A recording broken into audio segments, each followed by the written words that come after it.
Shalom, Bapak Ibu bersama dengan keluarga yang diberkati oleh Tuhan Yesus. Berjumpa kembali pada sore hari ini dalam ibadah keluarga. Dan bersama kita akan membaca merenungkan kebenaran firman Tuhan. Maka marilah kita berdoa mohon bimbingan Roh Kudus. Bapa dalam kerajaan sorga, kami akan membaca dan merenungkan kebenaran firman Tuhan. Bimbinglah kami ya Roh Kudus sehingga kami dapat memahami akan kebenaran firman Tuhan dan melakukannya dalam kehidupan hari ke hari. Diamkanlah semua suara dalam hati kami, jauhkanlah pikiran yang mengembara kian kemari, dan berfirmanlah ya Tuhan karena kami telah sedia untuk mendengarkannya. Amin. Mari dipersilahkan untuk berdiri dan membuka Alkitab pada kitab Amsal pasalnya yang keempat ayat 5 dan 6. Kitab Amsal pasal 4 ayat 5 dan 6 yang menyatakan, perolehlah hikmat, perolehlah pengertian. Jangan lupa dan jangan menyimpang dari perkataan mulutku. Janganlah meninggalkan hikmat itu, maka engkau akan memeliharanya. Janganlah meninggalkan hikmat itu, maka engkau akan dipeliharanya. Kasihilah dia, maka engkau akan dijaganya. Demikianlah pembacaan Alkitab. Yang berbahagia ialah mereka yang mendengar dan melakukannya. Terpujilah Kristus, haleluya. Haleluya, haleluya, haleluya. Dipersilahkan duduk kembali. Bapak dan Ibu bersama dengan keluarga yang diberkati oleh Tuhan Yesus. Tema renungan kita di malam hari ini adalah kiranya hikmat selalu besertamu. Dengan ayat nas pada ayatnya yang ke-6, janganlah meninggalkan hikmat itu, maka engkau akan dipeliharanya. Kasihilah dia, maka engkau akan dijaganya. Bapak dan Ibu bersama dengan keluarga yang diberkati oleh Tuhan Yesus Kristus, menurut Kamus Besar Bahasa Indonesia, arti kata hikmat adalah kebijaksanaan, kearifan.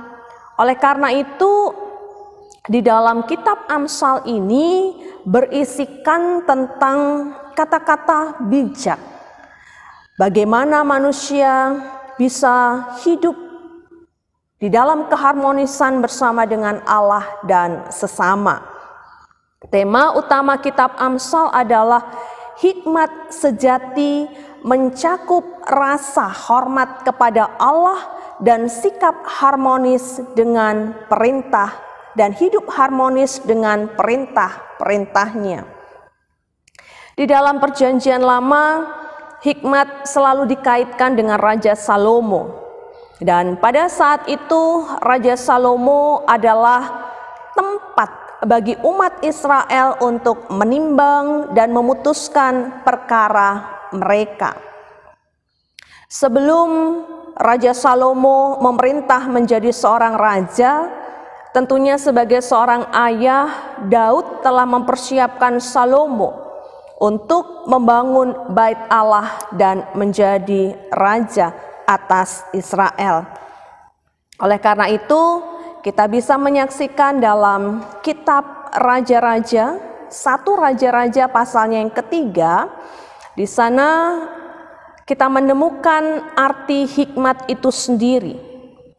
Di dalam pasal 3 dari ayat yang ke-8, dari ayat yang ke-7 dinyatakan bahwa kehidupan Salomo yang masih sangat muda dan belum berpengalaman ketika Tuhan mengangkatnya menjadi raja menggantikan Daud. Oleh karena itu, Raja Salomo meminta kepada Tuhan hati yang faham menimbang perkara untuk menghakimi umat Israel dengan membedakan antara yang baik dan yang jahat. Itulah pengertian hikmat. Lalu selanjutnya pengertian hikmat adalah hikmat hidup berdampingan dengan pengertian supaya dia bisa menjadi pemimpin yang memimpin dan mengadili atau bahkan menghakimi umatnya. Lalu dari manakah asal hikmat itu? Kita bisa melihat di dalam pasalnya yang kedua pada ayat yang ke-6. Karena Tuhanlah yang memberikan hikmat, dari mulutnya datang pengetahuan dan kepandaian. Jadi sumber hikmat itu adalah dari Tuhan, dan dari mulutnya datang pengetahuan dan kepandaian. Bahkan bisa kita lihat juga dalam kitab Amsal pasal 9 ayat yang ke-10, permulaan hikmat adalah takut akan Tuhan dan mengenal Yang Maha Kudus adalah pengertian. Seseorang yang berhikmat adalah seseorang yang memiliki rasa hormat kepada Tuhan dan mengenal Yang Maha Kudus adalah pengertian. Bapak dan Ibu bersama dengan keluarga yang diberkati oleh Tuhan Yesus Kristus, sehingga melalui perikop bacaan kita pada malam hari ini, di sana kita menemui nasihat yang diberikan oleh orang tua atau dalam hal ini ayah kepada anak-anak mereka. Bagaimana seorang ayah memberikan nasihat, memberikan didikan kepada anak-anak mereka supaya mereka dapat memperhatikan akan nasihat itu sehingga mereka dapat memperoleh pengertian dari dalamnya. Seorang ayah memberikan ilmu yang baik kepada anak-anaknya supaya mereka jangan meninggalkan apa yang menjadi petunjuk orang tua. Dan semua itu dilakukan karena mengingat anak memiliki kelemahan. Anak belum mempunyai pengalaman sebagaimana yang dimiliki oleh orang tua. Dan orang tua atau dalam hal ini ayah menghendaki supaya anak memiliki hati yang memegang kepada setiap perkataan atau ajaran-ajaran dari orang tua. Sehingga dalam ayat nas kita mendapati di sana penekanannya adalah perolehlah hikmat, perolehlah pengertian. Jangan lupa dan jangan menyimpang dari perkataan mulutku. Jangan meninggalkan hikmat itu, maka engkau akan dipeliharanya. Anak diajak untuk mengasihi hikmat itu, maka dengan hikmat itu mereka akan terjaga. Artinya, Bapak dan Ibu bersama dengan keluarga yang diberkati oleh Tuhan Yesus, betapa pentingnya hikmat itu.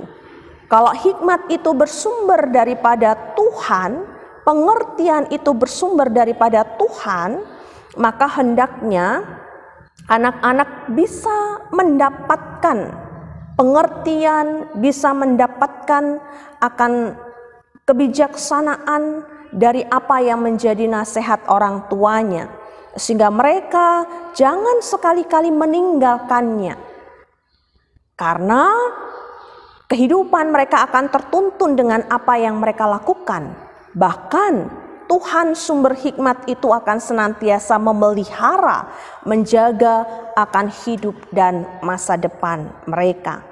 Oleh karena itu, Bapak dan Ibu bersama dengan keluarga yang diberkati oleh Tuhan Yesus, firman Tuhan di sini mau menyatakan kepada kehidupan kita semua bahwa betapa pentingnya peran orang tua Kristiani kepada anak-anak yang menjadi anugerah Tuhan.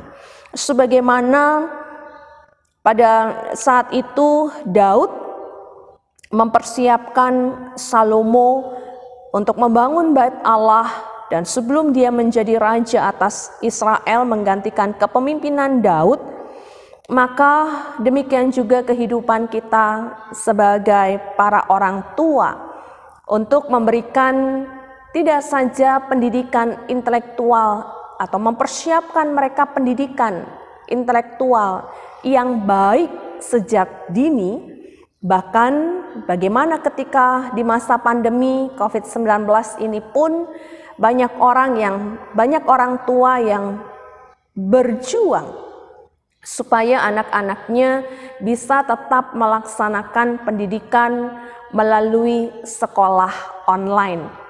Orang tua memiliki harapan yang besar untuk masa depan anak-anak, sehingga tidak sedikit bagaimana para orang tua berjuang untuk memperoleh kuota internet, untuk mengusahakan perangkat sehingga anak-anak juga bisa sekolah secara online dengan baik. Dan tentunya tidak berhenti sampai di situ. Bapak dan Ibu bersama dengan keluarga yang diberkati oleh Tuhan, firman Tuhan pada malam hari ini juga mengingatkan kita sebagai orang tua, di mana kita memiliki banyak pengalaman-pengalaman tentang kehidupan, tentang beriman kita, sehingga hendaknya dari pengalaman dan kehidupan beriman kita tersebut, kita dapat menjadi guru atau teladan yang baik bagi anak-anak kita yang masih lemah. Tidak saja secara fisik, tetapi juga dalam kehidupan beriman kita. Sehingga diperlukan para orang tua yang juga dapat mempersiapkan spiritualitas iman sejak dini kepada anak-anak kita. Yaitu mungkin dengan banyak cara bagaimana orang tua yang ketika zaman pandemi ini juga tentunya lebih meningkatkan akan kehidupannya, akan perannya untuk melibatkan anak-anak di dalam pendidikan iman itu yang bermula dari keluarga. Bagaimana orang tua memberikan kepercayaan kepada anak-anak mungkin untuk melakukan pekerjaan rumah dari hal yang kecil, kemudian menjaga adiknya, atau dalam kesempatan untuk melaksanakan ibadah di rumah dengan liturgi yang diberikan di sana. Juga ada peran-peran dari keluarga inti untuk dibagi, dan Bapak dan Ibu bisa memberikan kepercayaan kepada anak-anak mungkin dari hal yang kecil, dengan dia mengedarkan kantong kolekte, dengan dia membaca doa persembahan, atau kemudian dia dipercayakan untuk membaca Alkitab, atau dia dipercayakan untuk membawa doa sebelum membaca Alkitab, bahkan untuk memimpin ibadah. Dan ada banyak cara lainnya untuk kita juga dapat menanamkan nilai-nilai iman sejak dini. Oleh karenanya, Bapak dan Ibu bersama dengan keluarga yang diberkati oleh Tuhan Yesus Kristus, ketika anak-anak kita mendapati kekeliruan atau melakukan kesalahan dalam hidupnya, hendaknya orang tua tidak membiarkan mereka untuk tetap terus berjalan di dalam kesalahan tersebut. Tetapi orang tua yang baik, orang tua yang bijak adalah orang tua yang memberikan nasihat dan didikan, supaya anak-anak kita mengerti, anak-anak kita memahami, anak-anak kita memperhatikan bahwa jalan yang ditempuhnya itu adalah salah. Pada kitab Amsal pasal 8 ayat yang ke-13, ketika Tuhan adalah sumber hikmat dan pengenalan kepada Yang Maha Kudus adalah pengertian, maka orang-orang yang berpaut kepada hikmat itu, mereka akan menjadi orang-orang yang membenci kejahatan. Orang-orang yang takut akan Tuhan adalah orang-orang yang membenci kejahatan. Mereka benci kepada kesombongan, mereka benci kepada kecongkakan, tingkah laku yang jahat, dan mulut yang penuh tipu muslihat. Dan ini juga yang diharapkan terjadi dalam kehidupan anak-anak kita, yang juga berperan untuk tidak terlibat di dalam apa yang menjadi pengaruh-pengaruh dunia, tetapi bagaimana mereka bisa tampil sebagai anak-anak Tuhan yang bijaksana, yang diberkati melalui seluruh hidup mereka.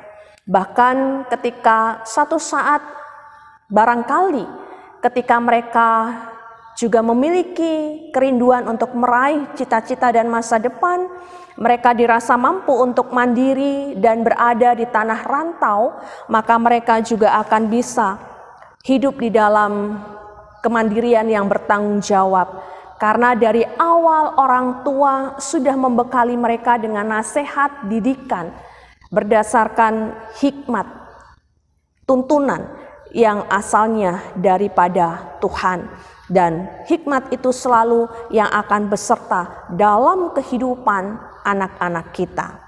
Oleh karena itu, Bapak dan Ibu bersama dengan keluarga yang diberkati oleh Tuhan Yesus Kristus, marilah kita melanjutkan kehidupan ini di tengah-tengah segala suka maupun duka, tantangan dan pergumulan beriman yang kita alami. Biarlah kita tetap hidup berhikmat hanya kepada Tuhan. Karena hikmat, kebijaksanaan, kearifan tersebut bukan hanya diperoleh ketika kita mengalami peristiwa yang berbahagia atau sukacita, tetapi juga bisa kita peroleh atau temui di dalam keadaan-keadaan yang penuh dengan tantangan-tantangan kehidupan dan beriman. Maka di sana kita dituntut untuk senantiasa jangan meninggalkan hikmat, ya. Sehingga hikmat itu sendiri yang akan memelihara kita. Kasihilah dia, kasihilah hikmat itu. Sebagaimana seorang suami yang selalu komitmen kasihnya, menyatakan komitmen akan kasihnya kepada istrinya, demikian juga kesetiaan Tuhan kepada kita. Itu juga yang harus kita lakukan dalam kelanjutan kehidupan kita. Setia mentaati pengajaran Tuhan. Dan hikmat itu yang akan melindungi orang yang tetap setia kepadanya. Ini pesan firman Tuhan bagi kita dan kiranya Tuhan menolong kita. Terpujilah nama Tuhan. Amin. Mari kita berdoa. Bapa Sorgawi, kami bersyukur karena Tuhan sudah memberkati kami pada saat ini melalui ibadah keluarga. Biarlah Tuhan terus memberkati dan memampukan kami untuk boleh merespon ibadah keluarga yang kami bangun di dalam rumah tangga kami masing-masing. Kiranya peningkatan peran keluarga boleh semakin terbangun Tuhan di tengah-tengah masa pandemi COVID-19 ini, sehingga kami tetap terus diteguhkan melalui kuasa firman. Bahkan sebagai orang tua kami dimampukan Tuhan untuk memberikan nasihat dan didikan kepada anak-anak kami, membekali akan kehidupan mereka di masa kini dan masa depan, menjadi anak-anak yang takut akan Tuhan dan membenci segala perbuatan-perbuatan yang tidak dikehendaki Tuhan. Sehingga kehidupan anak-anak kami juga menjadi kehidupan yang sesuai dengan pengharapan kami, terlebih memuliakan nama Tuhan. Bapa Sorgawi, kiranya di dalam melakukan aktivitas kami, tanggung jawab kami sebagai orang tua beriman, bahkan gerejamu, sekali-kali kami tidak akan meninggalkan hikmat Tuhan. Sehingga dengan semuanya itu kami tetap terpelihara dalam tangan kuasa-Mu. Dan apapun yang kami hadapi, apapun yang kami putuskan, kiranya kami selalu berdasarkan dengan hikmat Tuhan.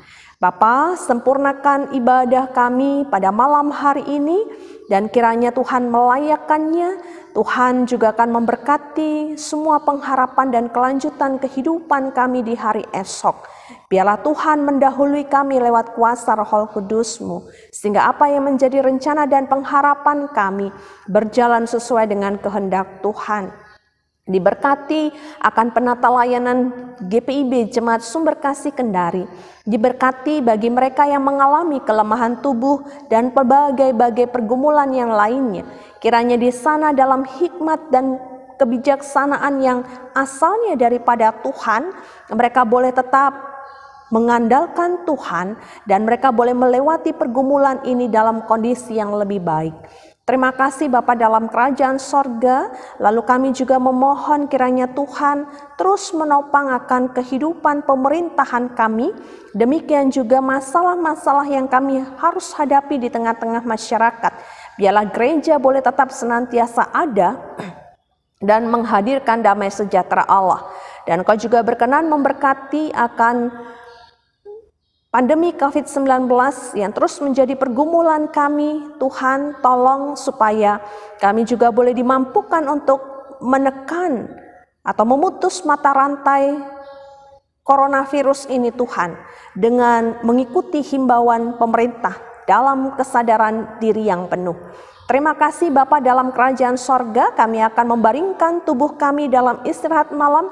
Kiranya Tuhan menyertai dan melindungi kami dan menghalau kami dari segala yang jahat. Sehingga dalam perkenanan Tuhan kami boleh dibangunkan di hari yang baru dalam syukur kepada Tuhan. Ampunkanlah semua salah dan dosa kami ya Tuhan. Inilah doa pengharapan syukur yang kami bawa dalam tangan pengasihan Tuhan. Berkenanlah Tuhan atasnya. Ya Bapa, doa yang jadar sempurna ini kami sempurnakan di dalam doa Bapa kami. Bapa kami di sorga, dikuduskanlah namamu, datanglah kerajaanmu, jadilah kehendakmu di bumi seperti di sorga. Berikanlah kami pada hari ini makanan kami yang secukupnya, dan ampunilah kami akan kesalahan kami, seperti kami juga mengampuni orang yang bersalah kepada kami. Dan janganlah membawa kami ke dalam pencobaan, tetapi lepaskanlah kami daripada yang jahat. Karena Engkaulah yang empunya kerajaan dan kuasa dan kemuliaan sampai selama-lamanya. Amin.